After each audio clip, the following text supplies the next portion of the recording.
ধর্মনগর স্থিত জেলা শাসকের কনফারেন্স হলে মঙ্গলবার সকাল 11টা নাগাদ অনুষ্ঠিত হয় এক গুরুত্বপূর্ণ জেলাভিত্তিক পর্যালোচনা সভা।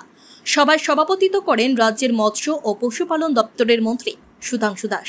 উক্ত সভায় উপস্থিত ছিলেন উত্তর জেলার জেলাশাসক, জেলা প্রশাসনের শীর্ষ কর্মকর্তাগণ, সমাজ কল্যাণ, মৎস্য ও পশুপালন দপ্তরের ঊর্ধ্বতন আধিকারিকবৃন্দ এবং সংশ্লিষ্ট দপ্তরের অন্যান্য কর্মীবৃন্দ। মন্ত্রী শ্রী দাস তার বক্তব্যে জেলার সার্বিক উন্নয়নের লক্ষ্যে আন্তঃদপ্তর সমন্বয়, প্রশাসনিক দক্ষতা বৃদ্ধি এবং দ্রুততার সঙ্গে সরকারি প্রকল্প বাস্তবায়নের উপর বিশেষ গুরুত্ব আরোপ করেন।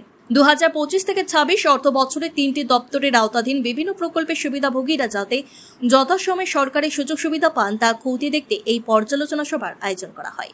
প্রকল্প বাস্তবায়নের গতি, দপ্তরগুলির মধ্যে সমন্বয়ের অবস্থা এবং কোনো ধরনের প্রশাসনিক জটিলতা রয়েছে কিনা এসব বিষয়ে বিশদ আলোচনা হয়।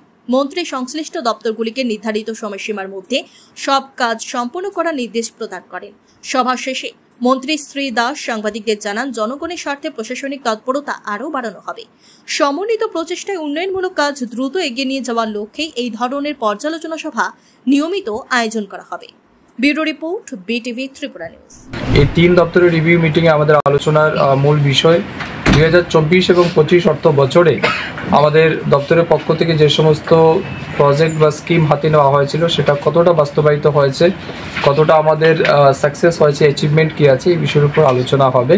তার সাথে সাথে 2025 এবং 26 ফিনান্সিয়াল ইয়ারে সরকারের পক্ষ থেকে 3 ডিপার্টমেন্টকে যে বাজেট বরাদ্দ করা হয়েছে বা ফান্ড অ্যালোকেশন করা হয়েছে সেগুলিকে কত দ্রুত বাস্তবায়িত করা যায় এবং সেন্ট্রাল স্পন্সর্ড স্কিম যেগুলি রয়েছে সেগুলিও কতটা মানুষ পাচ্ছেন, এইগুলি বিষয়ের উপর আলোচনা হবে।